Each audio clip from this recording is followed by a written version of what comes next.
Bonjour à toutes et à tous, bienvenue dans ce webinaire avec l'EDEC. Vous avez probablement déjà entendu parler de l'EDEC si vous êtes sensible aux communications qu'on vous envoie. On vous a pas mal parlé de la voie Ascension EDEC qui permet aux plus talentueux d'entre vous de rejoindre l'une des meilleures écoles de commerce de France. Et pour la présenter aujourd'hui, je suis avec Colin Godbarge. Colin, bonjour. Bonjour. Alors Colin, c'est la cheville ouvrière de ce projet au niveau de l'EDEC. Est-ce que tu peux te présenter pour commencer? Ouais, bien sûr, bonjour à tous. Moi, c'est Colin Godbarge. Je suis le directeur de la stratégie à l'EDEC. Ça fait 3 ans que je travaille à l'EDEC et effectivement, je suis en charge d'animer le plan stratégique de l'EDEC, donc les grandes orientations de l'école, et également d'animer un certain nombre de partenariats stratégiques pour nous, effectivement, y compris un Power College. Donc, ravi d'être avec vous aujourd'hui. Parfait, merci à toi. Alors peut-être pour commencer, j'aimerais bien qu'on présente l'institution, l'EDEC, l'International BBA. On sait parmi notamment les étudiants qui nous ont rejoints, l'EDEC c'est pas forcément une école que vous connaissez et pourtant quand vous creusez, vous découvrez qu'elle est pleine d'opportunités et de pépites. Peut-être pour commencer, j'ai une première question, Colin. L'EDEC est régulièrement cité parmi les meilleures écoles de commerce en Europe, notamment par les classements, aussi bien en France qu'en Europe. On peut parler du dernier SIGEM, qui est le système d'affectation post-prépa où l'EDEC est quatrième, ou du classement FT où l'EDEC brille pas mal. Qu'est-ce qui fait la force de l'EDEC pour toi? Ouais, ça marche. Bah, effectivement, alors c'est une institution qui est très reconnue par les classements que tu évoques. Nous, on va fêter nos 120 ans l'année prochaine. Donc, on est solidement établi. En quelques mots, hein, on a 10 000 étudiants. Donc, au-delà de ces classements-là, on a aussi toutes les accréditations qui comptent. Donc, au plan national, hein, savoir qu'on délivre des diplômes de grade, licence et master. C'est la plus haute reconnaissance possible des ministères. Il n'y a pas tant d'écoles que ça qui ont ce niveau-là. Et plus au plan mondial, en fait, il y a 3 grandes organisations qui viennent certifier la qualité des business schools dans le monde. On les a toutes les 3. Donc, on a vraiment cette reconnaissance-là institutionnelle. Et après, à quoi c'est dû? Il y a, je dirais, peut-être 3 grands piliers. Euh, D'abord, avant tout, c'est l'excellence. C'est-à-dire que de commencer par l'excellence des profs. Les profs qui sont des références dans leur domaine, qui viennent des 4 coins du monde pour enseigner à l'EDEC. Et puis, c'est l'exigence aussi académique vis-à-vis de nos étudiants. On choisit d'excellents étudiants, on les fait travailler. C'est L'EDEC, c'est une exigeant. école Donc, en charbonne pour le coup. C'est pas voilà. simplement. Ouais. On a beaucoup de cours et beaucoup d'accompagnement aussi. Euh, donc l'excellence, c'est la base. Deuxièmement, c'est l'aspect international aussi. Nous, on a des campus également à Londres, à Singapour, mais aussi et surtout, on a des partenariats avec des centaines d'universités dans le monde, y compris des plus grandes universités du monde, Berkeley, UCLA, MIT. On voit des étudiants dans toutes ces écoles-là. Et puis troisièmement, c'est je dirais, la proximité avec l'entreprise et les opportunités de carrière. Euh, il y a un ADN, je dirais, pragmatique à l'EDEC. Oui, c'est l'excellence, oui, on bosse, c'est pas pour le plaisir des maths simplement, c'est vraiment en vue d'aller construire Oula, sa carrière en entreprise, même si c'est ouais. formidable. On a le meilleur service carrière en France, c'est pas moi qui le dis, c'est le Financial Times. Et donc, on va accompagner de A à Z nos étudiants pour qu'ils définissent le projet professionnel, qu'ils sachent où ils veulent aller, comment y aller, et les aider jusqu'au bout pour trouver les jobs qu'ils veulent dans une variété de secteurs infinis, hein, dans le conseil, la banque, le luxe, etc. L'entrepreneuriat, beaucoup de gens qui créent leur boîte également, mais aussi des ONG, secteur public, enfin vraiment des opportunités très très larges. Et c'est aussi grâce au réseau d'anciens élèves. Il y a 60 000 diplômés EDEC dans le monde qui viennent aussi proposer des stages, des emplois qui sont des relais également pour les étudiants pour s'orienter. Et donc je dirais que bon, il y a pas mal d'écoles qui pourront dire qu'elles ont aussi tel et tel point fort, mais des écoles qui réunissent l'ensemble de ces points-là, pour moi, il n'y en a pas beaucoup, c'est ça qui fait la force de l'EDEC. Complètement. Et c'est ce qui nous aussi donne envie de travailler avec vous.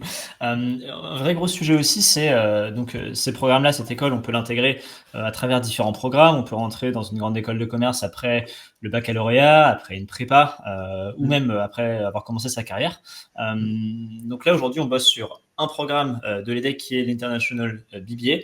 Est-ce que tu peux nous expliquer exactement ce qu'est l'International BBA et potentiellement ce qui le différencie des autres formations post-bac? Bien sûr. Ouais. Non, non, c'est une bonne question parce que c'est vrai que il y a quand même un maquis de beaucoup de formations. Nous, à l'EDEC, on a les formations de toutes sortes, allant effectivement du post-bac, utiliser les grandes le programme grande école, les masters, les MBA, etc. Donc, l'International BBA spécifiquement, donc c'est un programme en 4 ans, niveau bac plus 4. Donc, soit on y entre au niveau bac avec Parcoursup, hein, soit on entre directement en troisième année, si on a d'ores et déjà un diplôme en 2 ans, type BTS en particulier. C'est un diplôme, alors je reviens un peu à ce que j'ai dit, mais c'est important, qui a les plus hautes reconnaissances de l'État, qui procure un grade de licence. Il y en a très peu, des écoles post-bac qui ont cette reconnaissance-là. C'est en général un programme qui est classé dans les 2 premiers programmes post-bac de France. Il enseigne l'ensemble des disciplines de gestion du business, mais aussi une partie de culture générale plus large pour ses étudiants, et donc avec un socle, je dirais, commun pour les 2 premières années, et puis ensuite une spécialisation progressive très large, allant de marketing, finance, entrepreneuriat, digital, IA, et j'en passe. Avec une pédagogie très concrète, orientée projet. Voilà, juste à titre d'exemple, tous les étudiants vont créer leur propre association, leur propre projet au cours de la scolarité. Et puis, c'est un diplôme, on retrouve un peu le mix que j'évoquais tout à l'heure d'EDEC, c'est un diplôme sélectif d'excellence. C'est un diplôme qui est très proche de l'entreprise. Donc, les gens qui vont y passer 4 ans vont faire au moins 18 mois d'expérience professionnelle. Il y a aussi la possibilité de le faire en alternance, à compter de la 3e année. Et puis international, bien sûr. Tous les étudiants vont avoir une expérience à l'international, stage et ou échange à l'étranger, etc. Et d'ailleurs, il y a plus de 20% des étudiants du BBA qui sont eux-mêmes étrangers. Et donc, il y a vraiment une communauté mondiale sur nos campus qui se réunit pour le BBA. Excellent. On voit, enfin on le sait, un BBA, ça permet d'ouvrir pas mal de portes. Donc déjà, un BBA, c'est un diplôme en 4 ans, qui dans la hiérarchie se situe peut-être entre le bachelor en 3 ans, qu'on peut aussi avoir dans d'autres écoles, et le PGE en 5 ans. Il correspond peut-être aussi à un référentiel plus international. Notamment aux États-Unis, on a l'habitude de faire un BBA puis son MBA après avoir travaillé quelques années. Et justement, en parlant de la suite, quels sont les types de parcours que les diplômés du BBA et EDEC suivent ensuite? On va parler peut-être de master, de métier, Ouais. d'international, de création d'entreprise. Oui, bien sûr. En fait, c'est hyper varié. Le BBA, il permet à la fois de poursuivre des études avec un master pour ceux qui veulent aller plus loin et aller directement vers des jobs plus qualifiés ou pour bénéficier de cette expertise supplémentaire, ou il permet aussi, pour ceux qui le veulent, d'aller directement à l'insertion professionnelle, parce que ces étudiants qui auront eu pas mal d'expérience au cours de leur scolarité, avec les stages d'alternance, etc., donc ils sont prêts aussi. Et donc, pour être concret, c'est 2 tiers, 1 tiers, en gros, pour notre BBA. 2 tiers des étudiants vont continuer en master et 1 tiers vont partir en emploi directement. Et ceux qui vont en master, alors ceux qui le veulent, bien sûr, sont les bienvenus pour rester à l'EDEC, et il y a une panoplie de masters spécialisés à l'EDEC, bien sûr. Mais ils peuvent aussi aller ailleurs dans les meilleures institutions françaises et en Europe. Donc c'est vraiment un tremplin pour ces différentes options-là. Donc, pour être illustré, parmi la dernière promo, la 2024, on a des étudiants diplômés qui sont allés dans des écoles en France, y compris des écoles d'ingénieurs d'ailleurs, l'école des mines, l'école centrale, d'autres écoles de commerce aussi. D'autres qui sont allés ailleurs en Europe, London Business School, Imperial College, donc vraiment les plus grandes écoles d'Europe. Et aussi, même plus loin que ça, quelqu'un est allé faire un master à HEC Montréal. Donc, il y a vraiment une large option là-dessus. Puis pour ceux qui se dirigent directement vers l'emploi, savoir qu'il y a quand même 3/4 des étudiants qui, avant même d'avoir le diplôme, avaient déjà signé leur emploi. Donc il y a des grosses opportunités à ce niveau-là aussi. Et 15% ont créé leur propre boîte. Ok, ouais, donc un ratio quand même assez important. Et peut-être, Colin, j'aimerais bien que tu nous précises juste ce qu'est un master spécialisé ou un master of science, parce qu'on a pas mal de jeunes qui ne connaissent pas forcément ces termes-là et tu l'as mentionné. Donc, est-ce que tu peux nous toucher 2 mots sur ce sujet? Ouais, ça marche. Effectivement, et on connaît le sujet parce qu'à l'EDEC, on en propose un certain nombre aussi. Donc, c'est des diplômes, des programmes qui vont s'adresser à des gens qui ont déjà un niveau au moins de licence, bac plus 3 ou bac plus 4 typiquement. C'est un diplôme qui, selon les formats, va prendre entre 1 an et 18 mois typiquement, et qui va être vraiment plus spécialisé sur un domaine particulier. Donc, par exemple, à l'EDEC, vous pouvez faire, mettons, le BBA avec une spécialisation de finance, et ensuite, si vous voulez continuer dans cette voie, vous pouvez enchaîner sur un Master of Science, un master spécialisé, qui va être, par exemple, dédié à les questions de finance de marché, ou alors de finance d'entreprise, ou des sous-disciplines de ce type-là. Voilà. Et donc ensuite, ça vous arme vraiment avec des compétences très, très spécifiques pour tel ou tel secteur ou métier.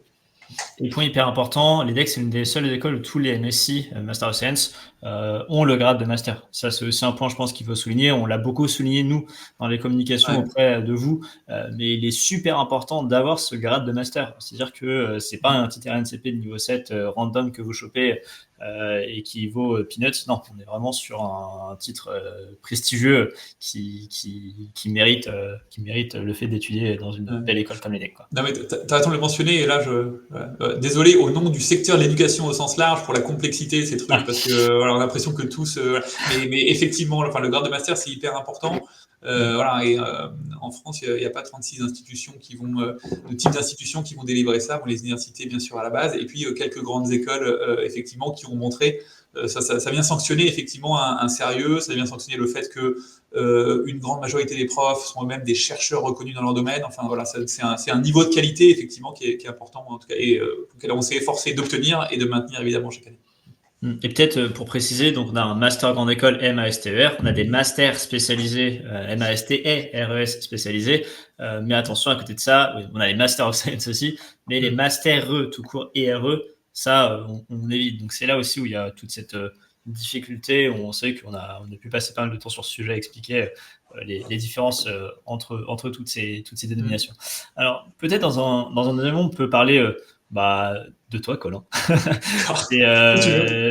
Exactement. C'est toi qui au quotidien effectivement échange avec les équipes d'Empower College et qui est ce bras armé de l'EDEC auprès de nous. Mais tu as un parcours qui est quand même assez particulier. Je t'ai peut-être pas aimé la manière dont je vais le présenter, mais tu représentes aussi cette forme d'élite méritocratique où tu as fait HEC, tu as réussi à rentrer dans un des plus grands cabinets de conseil en stratégie, à savoir le BCG, qui fait partie des 3 plus gros MBB, vous connaissez peut-être de nom, si vous avez lu quelques contenus qu'on a pu vous envoyer sur le monde du conseil. Et tu as décidé de revenir dans le monde de l'éducation aujourd'hui en venant travailler auprès de l'EDEC.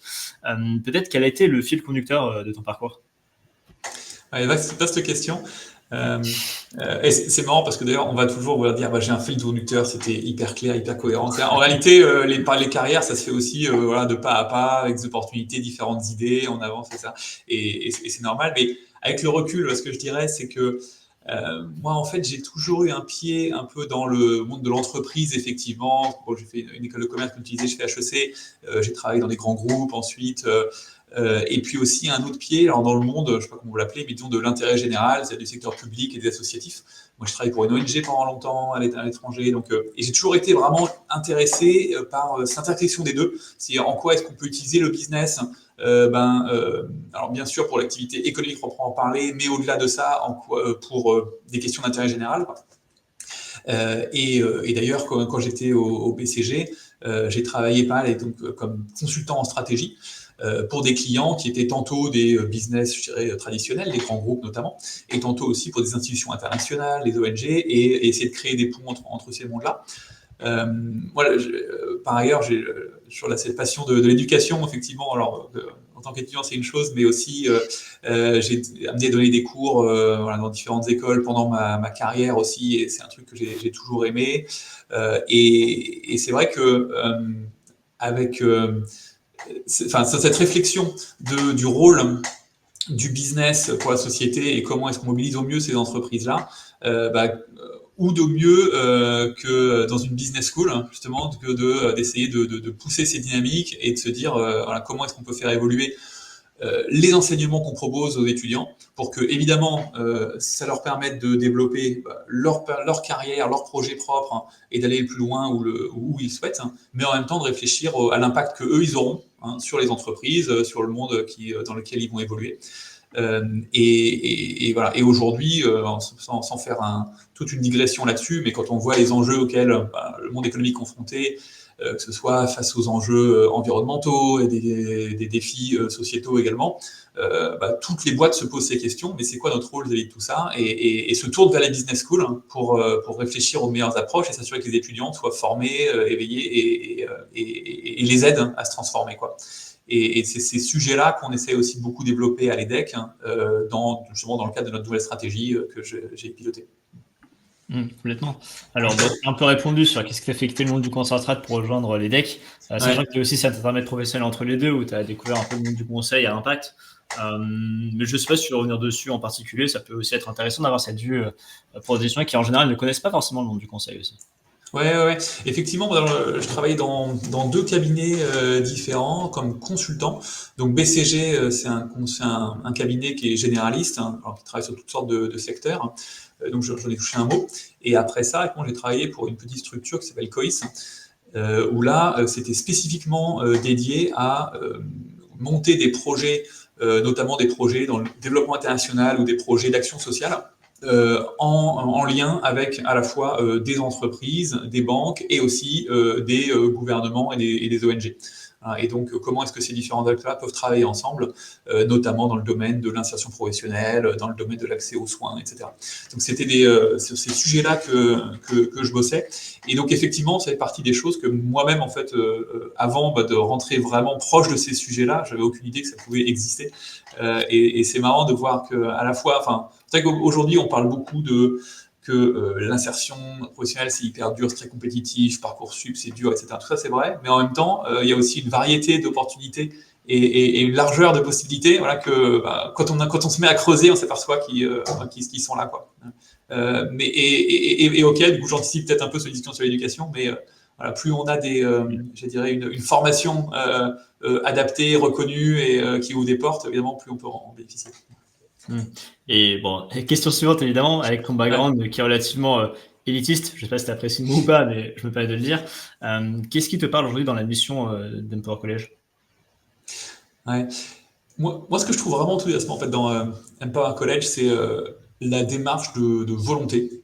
C'est vraiment, quand on ouvre le site, hein, on dit c'est l'école de ceux qui visent plus haut. C'est vrai qu'il y a quelque chose qui peut tous vraiment nous nuire, nous tuer, c'est quand on ne se donne pas d'ambition. Quand je dis ça, l'ambition, il faut être clair, pour moi, ça peut prendre des formes hyper différentes. Ça ne veut pas dire rentrer dans tel ou tel moule, ça ne veut pas forcément se mesurer au salaire, à la taille de la voiture, peu importe, ça c'est chacun en le décide, mais en tout cas, viser quelque chose et y aller, quoi. Et c'est pas facile, parce que, enfin, je prends mon cas personnel.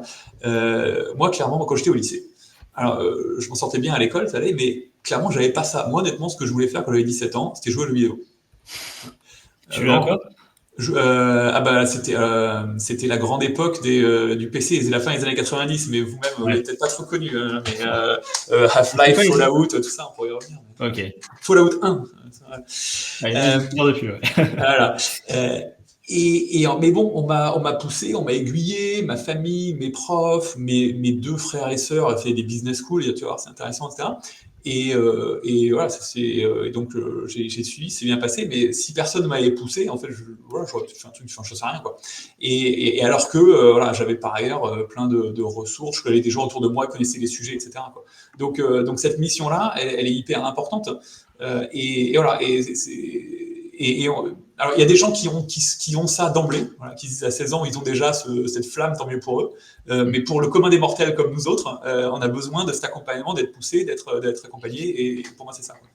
Ben, et tu fais encore la transition avec la question qui suit, Ah bon. avec aussi. Ouais. Mais c'est bien, je vois que.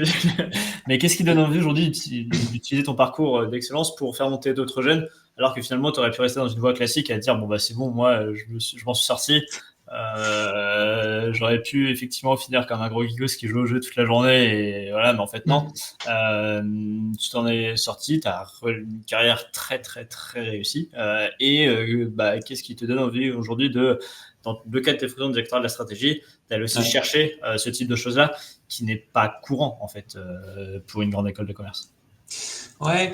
Bah, enfin, moi, à titre personnel, à un moment donné, il n'y a rien de plus passionnant que l'éducation. Alors que toi, il m'a dit, tu as créé ton école, je pense qu'on est convaincu aussi, mais là, on parlait d'ambition. Enfin, quelle meilleure ambition on peut se donner que de se dire, enfin, moi, quand j'arrive sur le campus de l'EDEC tous les matins, c'est génial, quoi. Il y a des milliers d'étudiants qu'on va pouvoir, voilà, faire du mieux qu'on peut, essayer Et en plus, les d'aider, campus à sont vraiment accompagner. hauts pour le coup. Enfin, les campus de l'EDEC, ça rigole vraiment pas. Ah ouais, vous viendrez nous voir bientôt, bien sûr, donc Ouais, c'est oui, ça. bien sûr. C'est pas le campus Emperor College. On va être honnête. Ouais. Et donc ouais, enfin cette motivation pour moi elle est assez évidente, hein.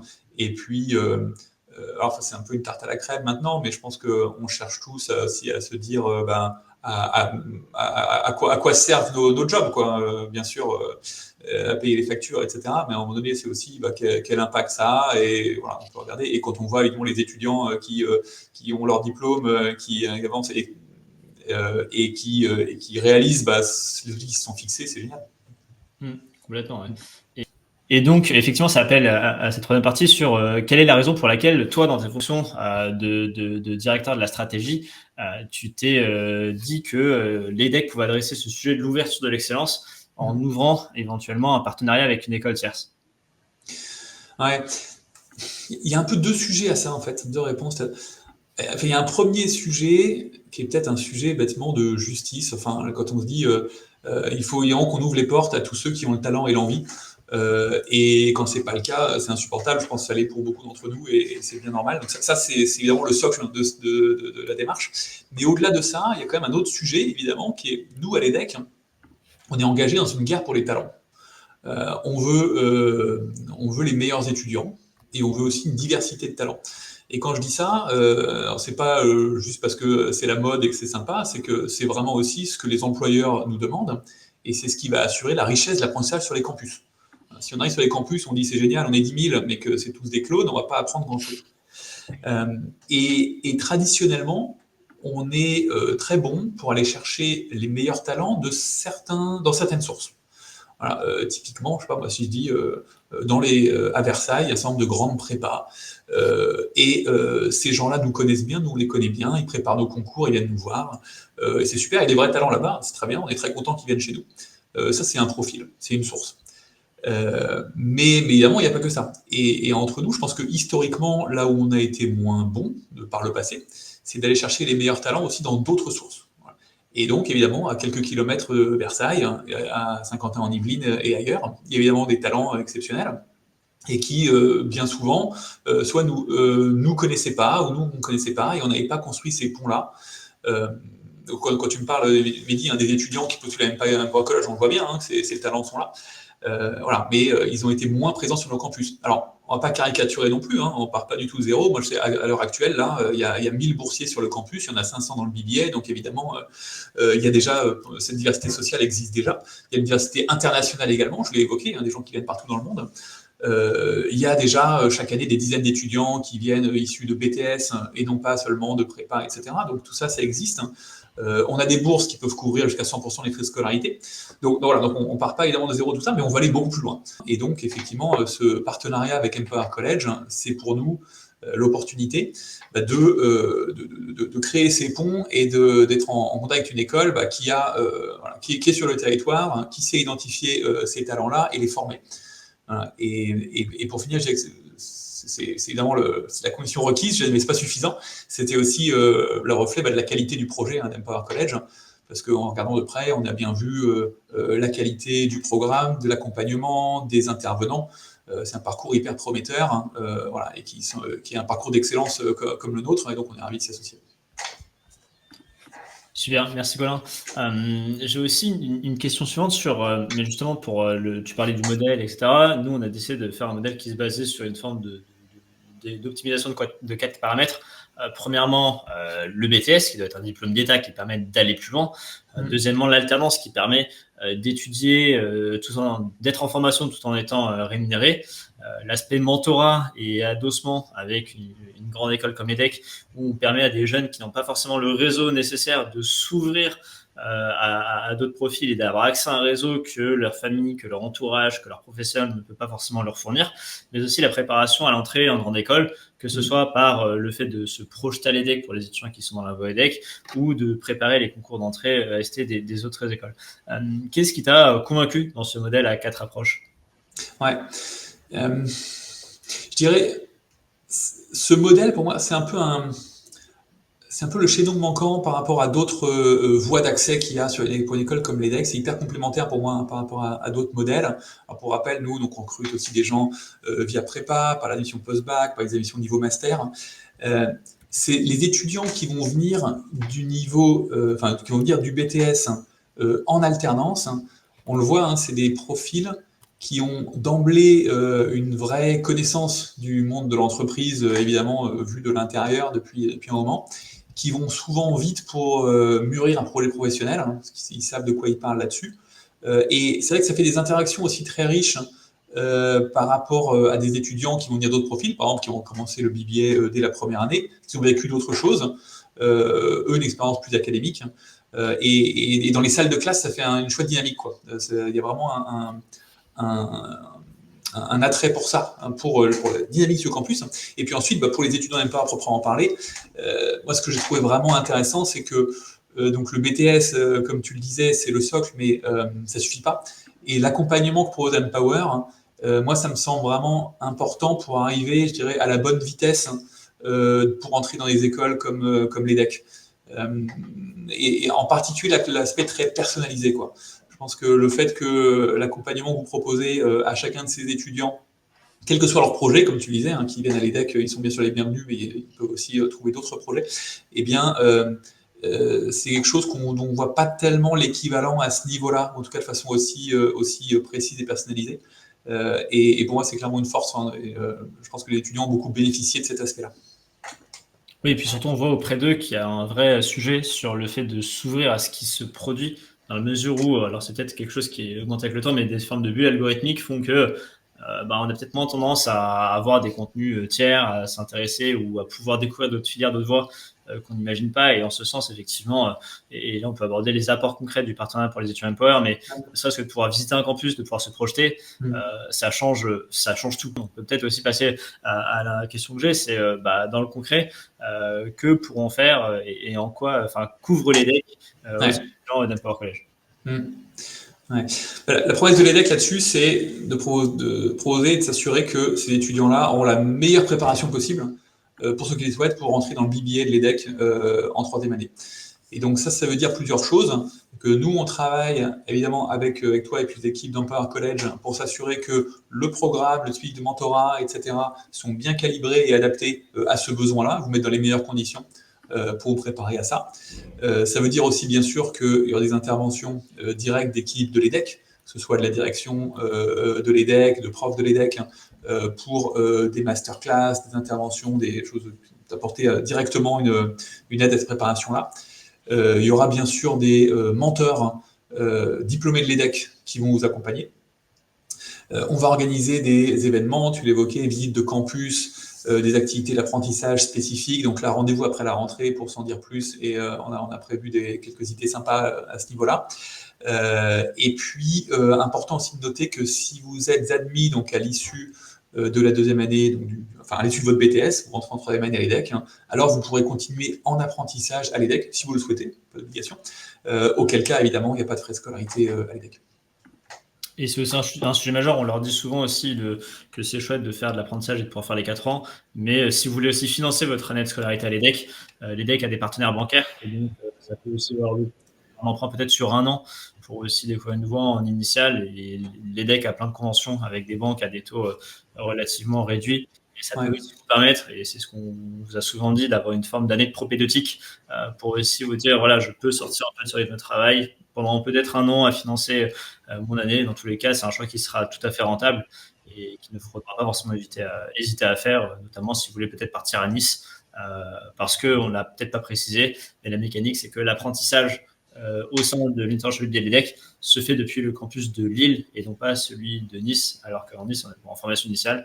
Et donc, si vous adressez sur certaines majeures, là, pour le coup, il faudra s'acquitter de frais de scolarité.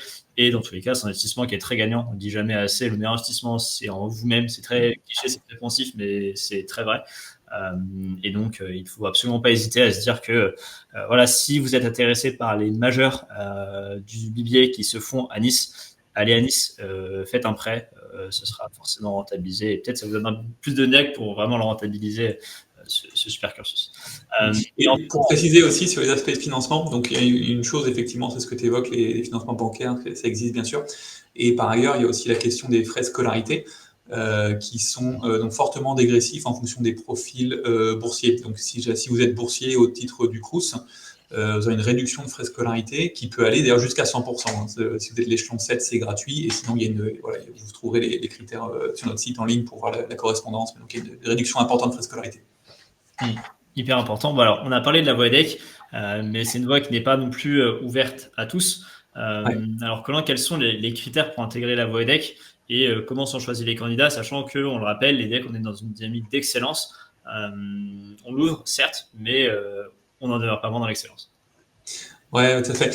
En fait, l'idée, c'est d'admettre dans cette voie d'excellence les profils dont on estime que ce sont les plus à même, effectivement, d'être admis ensuite à l'entrée au concours pour la 3e année.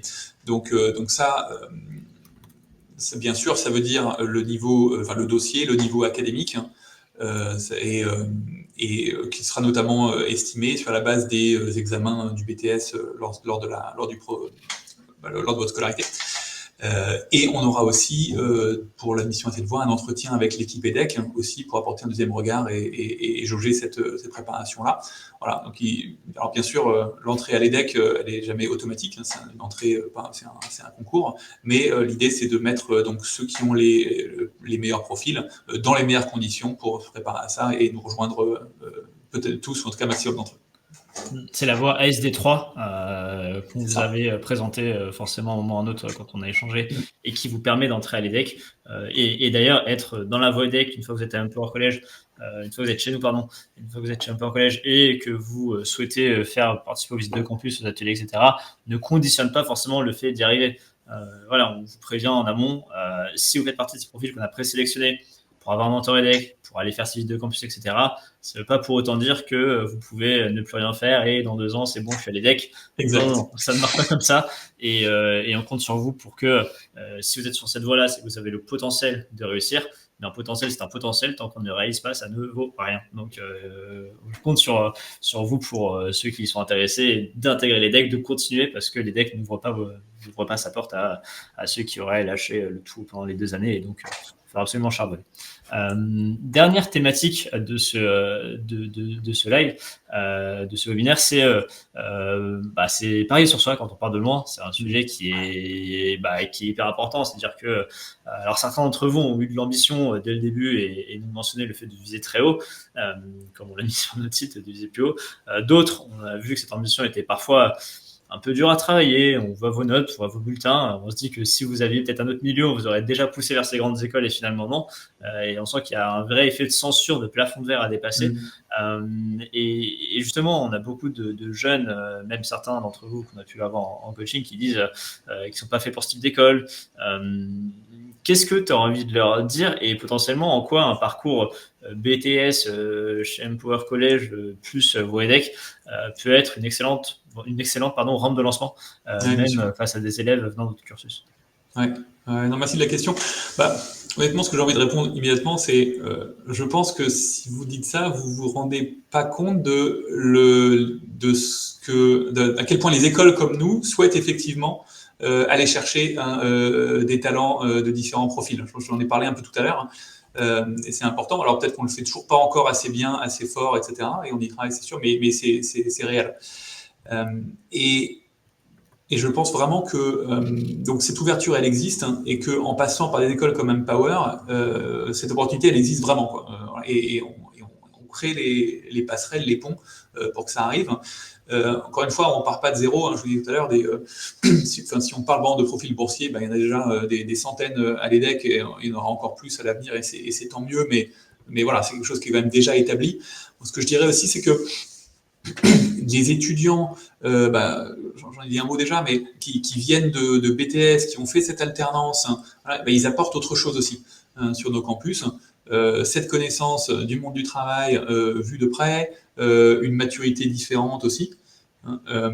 Voilà, et donc sans non plus les mettre sur un piédestal, je pense que ça complète le reste, et c'est bien qu'il y ait ces différents parcours. Et donc il y a une vraie valeur aussi pour les écoles, et donc c'est pas étonnant qu'elles mettent en place, en tout cas en ce qui concerne l'EDEC, cette démarche-là. Donc je dirais, ce que j'ai envie de leur dire, c'est détrompez-vous. C'est vraiment, les écoles veulent vraiment vous voir, et c'est vraiment possible. Oui, et surtout, y a un sujet, c'est qu'il n'y a pas non plus besoin d'avoir 18 de moyenne en terminale pour aller en grande école de commerce. On parle d'excellence depuis tout à l'heure. L'excellence, c'est pas que du 18 de moyenne aussi. Vous avez parfois des excellences aussi en termes de matière, c'est-à-dire que vous avez parfois des bulletins qui sont déséquilibrés. On voit, nous, pas mal d'étudiants qui ont en voie technologique des notes très élevées dans les matières professionnelles, un peu plus de mal dans les matières classiques, mais qui finalement sont des profils qui pourront aussi s'épanouir en grande école. Donc c'est aussi un vrai sujet de savoir que ces grandes écoles s'ouvrent à moult profils et que le bachelor, c'est aussi un choix d'étudiants qui ne vont pas forcément faire de prépa et qui ont envie d'aller au plus vite dans un univers relativement professionnalisant de la grande école de commerce, avec potentiellement les premières années plus de matières académiques, mais une découverte où dès la première année, on va faire du business, là où dans d'autres voies, c'est pas forcément le cas. Et donc, on parle vraiment d'une excellence, mais l'excellence, ça ne veut pas non plus dire 18 de moyenne. Voilà, vous avez, parmi vous, certains ont des moyennes à 14, 15, des super notes dans quelques matières, c'est aussi ouvert. On compte sur vous pour ça. Et puis, bon, on parle d'excellence académique à proprement parler, et c'est important, hein, on a bien raison d'en parler. Et au-delà de ça, voilà, ces sélections, et d'ailleurs, à Empower College, je sais que vous êtes sélectionné aussi sur un entretien, tout un panel de capacités, dont font partie, bien sûr, ces capacités strictement académiques, mais il n'y a pas que ça. Et c'est vrai aussi dans les business schools comme l'EDEC, parce qu'in fine, encore une fois, on ne sélectionne pas seulement des gens qui sont bons en maths ou en autre chose, même si c'est important, mais des gens qui vont être capables d'aller vers de définir et d'aller vers la carrière qu'ils souhaitent. Et ça, c'est aussi un savoir-être, c'est aussi d'autres capacités. Et donc faire preuve de ça, évidemment, c'est aussi important. Complètement. Et peut-être pour finir, j'ai une question qui sort un peu de l'ordinaire, mais j'aimerais bien que tu me dises quel conseil tu donnerais à un jeune de 18-20 ans aujourd'hui qui souhaiterait s'épanouir, voire briller dans le monde qui vient. Ah oui.